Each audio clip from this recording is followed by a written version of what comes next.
Pat Kelsey from Louisville. If you have a question for him, as I mock people for muting, I mute myself. If you have a question for him, go ahead and use the raise hand tool. If you need access to record, let me know that as well. He should be on here momentarily.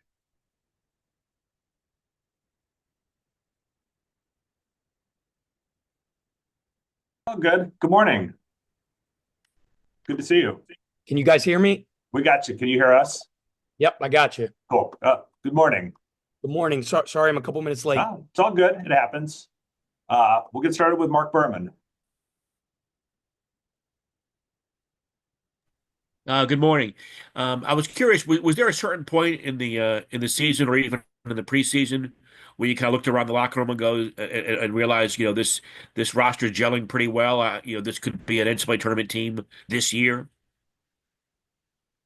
I never really thought of it in that terms. I thought from the very beginning when we had our first team meeting and our guys came together, that there was just a something. There was a connection, there was a vibe, there was an energy, there was a chemistry about them. And I think it started with just the makeup of the character of the individuals that were selfless about winning, and about everything else secondary. And then we had our trials and tribulations like every team has, and we've weathered those storms. The guys have continued to stick together, and we've been about excellence every single day.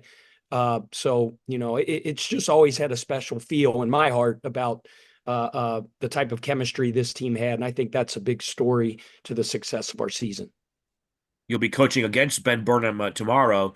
What do you remember about the contributions he made for you when you were coaching him? I love Benny. Benny is one of the neatest kids that I've ever coached. Everything that we want our programs to be about, Benny exemplifies.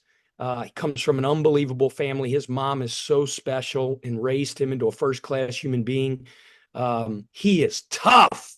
He's tenacious. He's a competitor. He's a winner. He's a team player. He's talented. He's strong. He's physical. I love Benny. I don't, usually do this, but like it was so weird preparing for him. And I texted him last night and I said, man, this is so awkward. And he texted me back and he goes, Coach, awkward is what we do. And that's a little inside joke between he and I, because, I always say he more than any human being that I ever met, thrives in awkwardness. Like you could just stare at him and he'd stare back at you and there wouldn't be an awkward bone in his body. And that's just he's unbelievably funny. He's got a great sense of humor in that way. And then the last thing he had was just good talk, coach. I hate preparing for him because he's such a good player and he's so tough. And I'm so glad he's with such a world-class human being as Mike Young and such a great coach as Mike. And I'm proud of him. Thank you. Tyler Griever. Hey, Pat, you've talked a lot about James Scott and kind of his dogged desire to just keep getting better and keep improving no matter what. Where have you seen him take the biggest step forward in his game this year? Everywhere, just because he wants to get better every day. Every nuance of every drill, he wants to get coached. He wants to know the details. He studies on his own.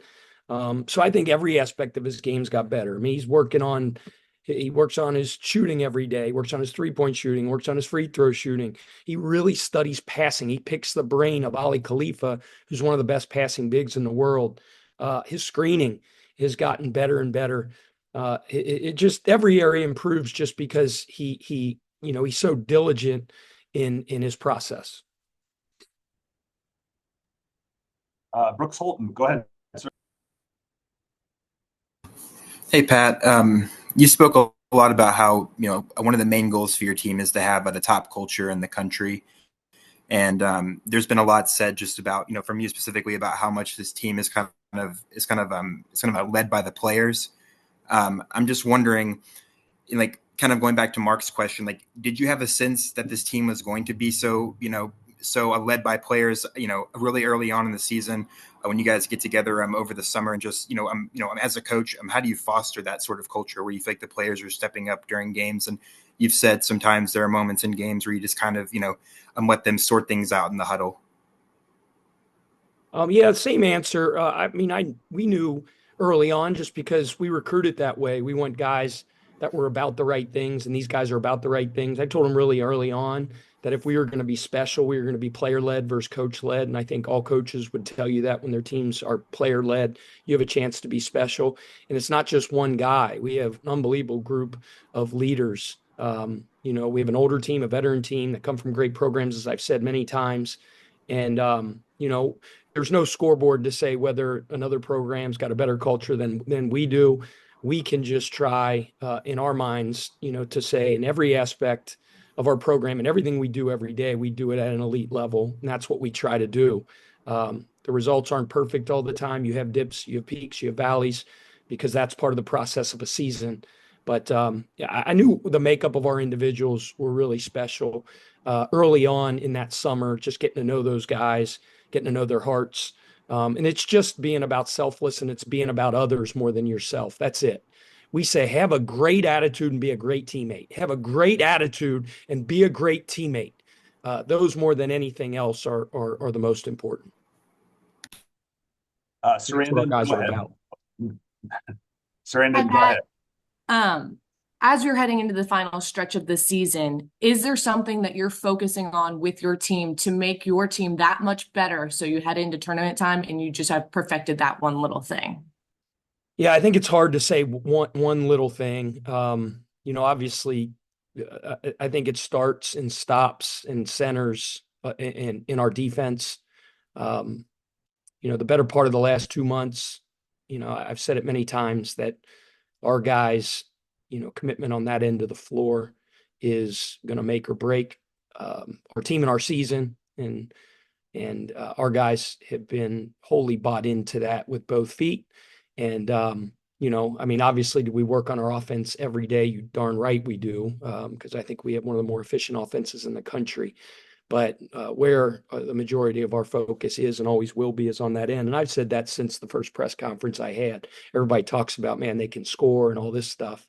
But, the heart and soul of our program has to be the grit, the nastiness, 1-2 on the defensive end. And that'll always be the number one focus. Pat, I'm out of time for today. Thank you. Appreciate it. We'll see you soon. All right. Thank you.